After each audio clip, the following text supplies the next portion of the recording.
வணக்கம் மக்களே, நாம இந்த ஆரோக்கியமான பதிவில் பனங்கிழங்கில் நிறைந்துள்ள மருத்துவ நன்மைகளை பற்றி நம்ம விளக்கமாக பார்க்க போகிறோம். கிராமங்கள் வழியே நம்ம பயணம் செய்யும் போது இந்த பனங்கிழங்கை பார்க்காம போக முடியாதுங்க. குறிப்பாக ஜனவரி மாதம் முதல் மார்ச் மாதம் வரைக்கும் தான் பனங்கிழங்கான சீசன். ஸோ குறிப்பாக இதுதான் அந்த சீசன்.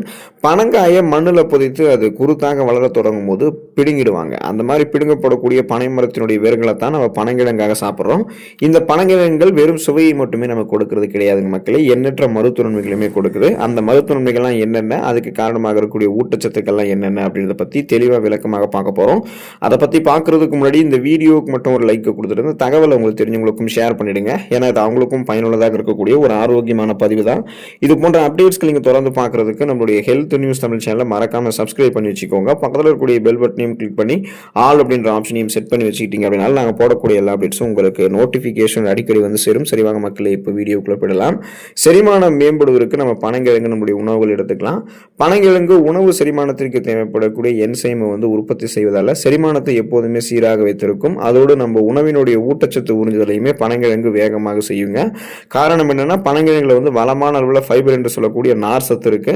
ஸோ அதனால பார்த்தீங்கன்னா இந்த குடல் அலர்ச்சி, வயிற்று மந்தம், சீரற்ற குடல் இயக்கம், கடுமையான மலச்சிக்கல், வயிற்று வலி, வாயு பிரச்சனை, செரிமானமின்மை, இந்த மாதிரி பல்வேறு விதமான செரிமானம் தொடர்பான பிரச்சனைகளை நமக்கு சரி செய்யக்கூடியதாக இந்த பனங்கிழங்கு இருக்குங்க. ஸோ பனங்கிழங்கு சாப்பிட்டோம்னா நம்ம சாப்பிட்ட உணவுகள் செரிமானமாகும். செரிமானமான உணவுகள் ஊட்டச்சத்து வேகமாக உறிஞ்சப்பட்டதுக்கு அப்புறம் மீதம் இருக்கக்கூடிய கழிவுகள் வெளியேற்றப்பட்டுவிடும். ஒட்டுமொத்த செரிமான மண்டலத்தையுமே ஆரோக்கியமாக வைத்துக் கொள்வதற்காக நம்ம பனங்கிழங்கு எடுத்துக்கொள்ளலாம். வளர்ச்சிதை மாற்றத்தை அதிகரிக்கக்கூடியது, அதாவது நம்மளுடைய மெட்டபாலிசத்தை இன்க்ரீஸ் பண்ணும் இந்த பனங்கிழங்கு.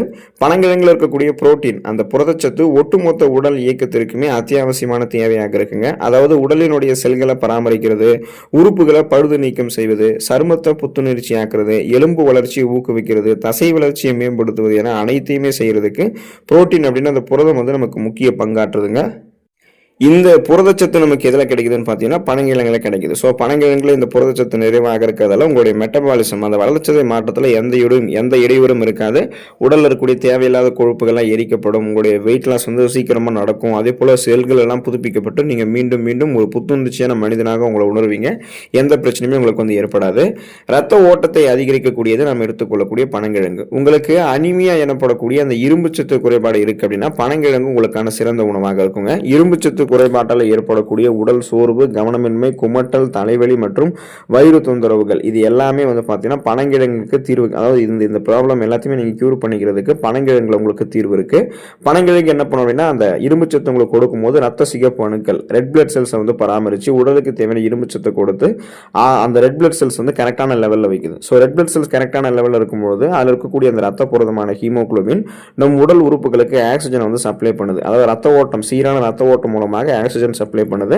இதனால நம்ம புத்துணர்ச்சியாக சுறுசுறுப்பாக செயல்படுவோம். நமக்கு ரத்த ஓட்டமும் கரெக்டான லெவலில் சீராக இருந்துகிட்டே இருக்கும். ஆக்சிஜன் சப்ளைவும் கரெக்டான லெவலில் இருக்கும். நம்ம சோர்வடைய மாட்டோம். கவனமின்மையில நமக்கு ஏற்படாது. அனிமியா என்று சொல்லக்கூடிய அந்த ரத்த சோகையுமே நமக்கு ஏற்படாமல் நம்ம நலமோடு இருக்கிறதுக்கெல்லாம் இரும்பு சத்து பெறணும் அப்படின்னா அந்த பனங்கிழங்கு நம்ம எடுத்துக்கொள்ளலாம்.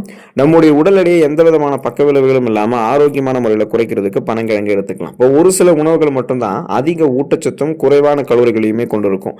அந்த வகையில் பனங்கிழங்கு மிகச்சிறந்த உணவு. எனவே நீங்கள் உங்களுடைய உடல் எடையை குறைக்கக்கூடிய முயற்சியில் இருக்கீங்கன்னா பனங்கிழங்கு நல்ல டயட் உணவாக எடுத்துக்கலாம். நார் சத்து பனங்கிழங்கு நிறைந்து இருக்கிறதால இதை நீங்கள் சாப்பிட்ட உடனே நீண்ட நேரம் பசி இல்லாமல் உங்களுடைய வயிற்றை பனங்கிழங்கு நிறைவாக வைத்திருக்குங்க. இதனால தேவையற்ற கிரேவிகளை நீங்கள் தவிர்க்கலாம். நொறுக்கு தீனிகள், ஃபாஸ்ட் ஃபுட் எல்லாம் சாப்பிட மாட்டீங்க. சுருக்கமாக சொல்லணும்னா அந்த அதிக கலோரிகள் இருக்கக்கூடிய உணவுகள்லாம் எடுத்துக்கொண்டு உங்களுடைய உடல் எடையை இன்னும் அதிகம் வெயிட் ஆக்கிக்க மாட்டீங்க. அதை முதல்ல ஸ்டாப் பண்ணிடுவீங்க. இப்போ நீங்கள் பனங்கிழங்கு எடுத்துக்கிட்டீங்கன்னா அதில் கலோரிகள் குறைவாக இருக்குங்க இல்லையா? ஸோ இதுவே உங்களுடைய பசியை கண்ட்ரோல் பண்ணி வெயிட் லாஸ் பண்ணுறதுக்கு ஹெல்ப் பண்ணும். இதில் இருக்கக்கூடிய நார் சத்து ஏற்கனவே உங்களுடைய உடலில் தேங்கிருக்கக்கூடிய அதிகப்படியான கொழுப்புகளை கரைத்து உங்களுக்கு என்ன பண்ணும் அப்படின்னா எனர்ஜியாக கன்வெர்ட் பண்ணிடும். ஸோ கொலஸ்ட்ரால்ஸ் உங்களுக்கு எனர்ஜியாக கன்வெர்ட் பண்ணுறதால எரிக்கப்பட்டுடும். அதனால் தொப்பை, தேவையில்லாத கொழுப்புகள்லாம் உங்களுடைய உடலில் இருக்காது. அது குறைக்கப்படும். கட்டுக்கோப்பான உடலமைப்பை நீங்கள் பனங்கிழங்கு எடுத்துக்கொள்ளும் போது பெறலாம். இதயம் ஆரோக்கியமாக இருக்கிறதுக்கு பனங்கிழங்கு எடுத்துக்கலாம். பனங்கிழங்கு ஒமேகா 3 கொழுப்பு அமிலத்திற்கு சிறந்த மூலமாக இருக்கிறதால நல்ல கொலஸ்ட்ரால்களை அதிகரிக்கக்கூடிய உணவாக இருக்கு. இதனால கெட்ட கொலஸ்ட்ரால்களினுடைய அளவை குறைக்கக்கூடியது பனங்கிழங்கு. ஒமேகா ஒமேகா 3 கொழுப்பு அமிலங்கள் இருந்தாலே நோய் அலர்ச்சி பிரச்சனைகளுக்கெல்லாம் அந்த பலன் தரும். அந்த ப்ராப்ளத்தெல்லாம் எதுவும் ஏற்படாமல் நம்ம பாதுகாக்கும். எனவே இயற்கையான முறையில் இதய ஆரோக்கியத்தை மேம்படுத்துவதற்கு பனங்கிழங்கு சிறந்ததாக உங்களுக்கு இருக்குங்க. பொட்டாசியம் தேவையுமே பனங்கிழங்கு பூர்த்தி செய்வதால் இரத்த குழாய் அடைப்பையுமே பனங்கிழங்கு வந்து தடுக்கும். இதனால் மாரடைப்பு, பக்கவாதம் போன்ற பாதிப்புகள் வராமல் பனங்கிழங்கு தடுக்கிறதுக்கு உதவிகரமாக இருக்கும். ஸோ பனங்கிழங்கு சாப்பிட்டா அந்த கெட்ட கொழுப்புகள் குறைக்கப்பட்டுவிடும். இதயம் ஆரோக்கியமாக இருக்கிறதுக்கு வேண்டிய நல்ல கொழுப்புகள் மட்டுமே கிடைக்கும். கெட்ட கொழுப்புகள் உங்களுடைய ரத்த நாளங்களில் படிந்தில்லாததால் ரத்த ஓட்டம் ரத்த நாளங்கள் வழியாக சிறப்பானதில் இருக்கும். இதனால் அந்த மாரடைப்பு, பக்கவாதம், இதய தமனிகளில் வீக்கம் ஏற்படுதல், இதய தசைகள் வலுவிழந்து போகுதல் போன்ற எந்த பிரச்சனையும் இல்லாமல் இதயம் பன்மடங்கு பலம் பெறுவதற்கெல்லாம் பனங்கிழங்கு எடுத்துக்கொள்ளலாம். நோய் எதிர்ப்பு சக்தியை அதிகரிக்கிறதுக்கு பனங்கிழங்கு எடுத்துக்கலாம். நோய் எதிர்ப்பு சக்தியை அதிகரிக்கிறதுல பனங்கிழங்கு நல்ல பலன் அளிக்குதுங்க. விட்டமின் சி என்று சொல்லக்கூடிய உயிர் சத்து பனங்கிழங்கு நிறைந்திருக்கிறதால நோய் தொற்றுகளை இது எதிர்த்து போராடுவதற்கு உதவக்கூடிய இரத்த வெள்ளை அணுக்கள் அந்த செல்களை வந்து அதிகரிக்க செய்யுது. விட்டமின் ஏவும் பனங்கிழங்குல இருக்கிறதால ஆன்டி ஆக்சிடென்ட் வந்து கிடைக்குது. எனவே நோய் எதிர்ப்பு சக்தியை அதிகரிக்க வேண்டும் அப்படின்னா பனங்கிழங்கு நீங்கள் தாராளமாக சாப்பிடலாம். உங்களுடைய அந்த இம்யூன் பவரை நீங்கள் இன்க்ரீஸ் பண்ணிக்கிறதால உங்களுக்கு இருக்கக்கூடிய சாதாரணமான நோய்களையுமே உங்களால் குணப்படுத்திக் கொள்ள முடியும். சீசனலாக புதுசாக அட்டாக் ஆகக்கூடிய பாக்டீரியா, வைரஸ் போன்ற பருவகால தொற்று வியாதிகளுமே நீங்கள் வந்து வராமல் தடுத்துக் கொள்ளலாம். ஸோ அந்த இம்யூன் பவரை இன்க்ரீஸ் பண்ணிக்கணும், எந்த நோயுமே அட்டாக் ஆகக்கூடாதுன்னா பனங்கிழங்கு எடுத்துக்கோங்க. புற்றுநோயை தடுக்கக்கூடியது பனங்கிழங்கு. இயற்கையான முறையில் ஆன்டி ஆக்சிடென்ட் அள்ளி தரக்கூடிய பனங்கிழங்கு புற்றுநோய் செல்களுக்கு எதிராகவும் போராடுவதற்கு ஹெல்ப் பண்ணுதுங்க. Vitamin C, vitamin A, amino அமிலங்கள், புரோட்டீன் என அனைத்துமே ஒரு சேர இந்த பனங்கிழங்குல கிடைக்கிறதால ஃப்ரீ ரேடிக்கல்ஸ் என்று சொல்லக்கூடிய அந்த தீங்கு விளைவிக்கக்கூடிய செல் பரவல்கள் மூலமாக ஏற்படக்கூடிய புற்றுநோய் செல்களினுடைய வளர்ச்சியை நம்மளால உடல் உள்ளுறுப்புகளை தடுக்கவும் முடியும். புற்றுநோய் செல்கள் வளராமல் முன்னாடியே தடுக்கலாம். அதை ஏற்பட்டிருந்ததுன்னா அந்த ப்ராப்ளத்திலிருந்து விடுபடுவதற்குமே பனங்கிழங்கு நமக்கு ரொம்ப ரொம்ப ஹெல்ப் பண்ணும். கால்சியம் சத்து பனங்கிழங்கு நிறைந்திருக்கிறதால எலும்பு ஆரோக்கியத்தை மேம்படுத்துறதுக்கு பனங்கிழங்கு மிக முக்கிய பங்கு வகிக்குதுங்க. தசைகள் வந்து ஆரோக்கியமாக வளர்ச்சி அடைவதற்கும், தசைகள் வலுப்பெறுவதற்கும், தசைகளில் வந்து எந்த தசை பிடிப்பும் ஏற்படாமல் ஆரோக்கியமான தசை வளர்ச்சி பெறுவதற்கெல்லாம் நம்ம பனங்கிழங்கு எடுத்துக்கலாம். அதே போல எலும்புகளினுடைய உறுதித்தன்மைக்கும் பற்களினுடைய ஆரோக்கியத்திற்குமே பனங்கிழங்குல போதுமான அளவுக்கு ஊட்டச்சத்துக்கள் இருக்கு. இதனால வயதான காலத்தில் ஏற்படக்கூடிய எலும்பு தொடர்பான பிரச்சனைகளான ஆஸ்டியோபோரோசிஸ், எலும்பு மெலிவு நோய், மூட்டு வெளி, எலும்புருக்கி, எலும்பு மஜ்ஜைகள் ஏற்படக்கூடிய பிரச்சனை, மூட்டு வளர்ச்சி போன்ற எந்த விதமான எலும்பு தொடர்பான பிரச்சனைகளும் வராமல் நம்ம தடுக்க முடியும்.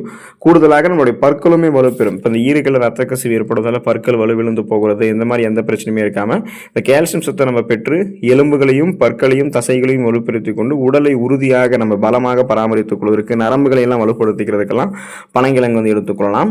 லோ கிளைசமிக் இண்டெக்ஸ் கொண்டது இந்த பனங்கிழங்கு. அதனால சுகர் ப்ராப்ளம் இருக்கக்கூடிய பேஷண்ட்ஸ் வந்து பனங்கிழங்கு எடுத்துக்கிட்டாங்கன்னா அந்த சுகர் பிரச்சனை விடுபடுவாங்க. இப்போ உணவில் இருக்கக்கூடிய கார்போஹைட்ரேட் ரத்தத்தில் குளுக்கோஸுடைய அளவில் எந்த மாதிரி தாக்கத்தை ஏற்படுத்துது, எப்படியெல்லாம் அஃபெக்ட் பண்ணுது அப்படின்றத பொறுத்து தான் கிளைசமிக் இண்டெக்ஸை கனெக்ட் பண்ணுவாங்க. அந்த வகையில் பனங்கிழங்குல குறைவான கிளைசமிக் குறியீடு தான் வந்து இருக்கிறதால இது மெதுவாக செரிமானம் செஞ்சு குளுக்கோஸோடைய அளவையும் கொஞ்சம் கொஞ்சமாக தான் உங்களுக்கு உயர்த்துமே தவிர ஒரேடியாக உங்களுடைய ரத்தத்தில் சர்க்கரையினுடைய அளவை அதிகப்படுத்தாது. எனவே இது சர்க்கரை நோயாளிகளுக்கு சிறந்த ஒரு உணவாக கருதப்படுதுங்க. ஸோ உங்களுடைய பிளட்டில் அந்த சுகருடைய அளவு வந்து கண்ட்ரோல் பண்ணிக்கிறதுக்கும் நாளடைவில் அந்த சுகர் ப்ராப்ளத்திலிருந்து நீங்கள் விடுபடுவதற்கும் பனங்கிழங்கு உங்களுடைய உணவுகளை சேர்த்துக்கலாம். புரோட்டீன் சத்து பனங்கிழங்கு நிறைந்திருக்கிறதுல இந்த புரோட்டீன் பற்றாக்குறையால் உங்களுடைய உடலில் ஏதாவது பிரச்சனை ஏற்படுதுன்னா அந்த பிரச்சனைகளிலிருந்து விடுபடுவதற்கு பனங்கிழங்கு உங்களுக்கு துணை புரியும். உங்களுடைய உடல் செல்களுக்கு புரோட்டீன் மிகவும் அவசியங்க. அதே சமயம் என்சைம், ஹார்மோன்கள் போன்ற உடல்ல முக்கிய கெமிக்கல்களை உற்பத்தி செய்யறதுக்கும் புரோட்டீன் அவசியம். எனவே உங்களுக்கு வந்து அந்த புரோட்டீன் பற்றாக்குறை இருந்துச்சுன்னா பனங்கிழங்கு சிறந்த ஆதாரமாக இருக்கும். ஸோ அந்த நீங்கள் எடுத்துக்கிட்டீங்கன்னா அந்த புரோட்டீன் உங்களுக்கு கிடைக்கும் போது உங்களுடைய உடல் எப்போதுமே ஆரோக்கியமாக சுறுசுறுப்பாங்க, ரெஃப்ரெஷ்மெண்ட்டாக, புத்துணர்ச்சியாக நீங்கள் செயல்படலாம். உடல் உறுதி பெறும், மனம் உங்களுக்கு ஆரோக்கியமாக இருக்கும். தொடர்ந்து நீங்கள் நிறைய ஊட்டச்சத்துக்களை பெற்று ஆரோக்கியமாக உங்களுடைய வாழ்க்கையை வாழ்வதற்கு பனங்கிழங்கை தொடர்ந்து வீக்லி 1 டைம்ஸ் நீங்கள் எடுத்துக்கொள்ளுங்க. ஏன்னா இந்த ஜனவரி மாதத்துலேருந்து இந்த ஏப்ரல் எண்டு வரைக்குமே உங்களுக்கு இந்த பனங்கிழங்கு கிடைக்கக்கூடிய சீசனில் தான். அந்த சீசனில் நீங்கள் பனங்கிழங்கு அளவுக்கு அதிகமாக எடுத்துக்கொள்ளாமல் அளவாக மட்டுமே எடுத்துக்கொண்டு நலம் பெறுங்கள். அடுத்த ஆரோக்கியமான பதிவில் மறக்காமல் சந்திப்போம். நன்றி மக்களே.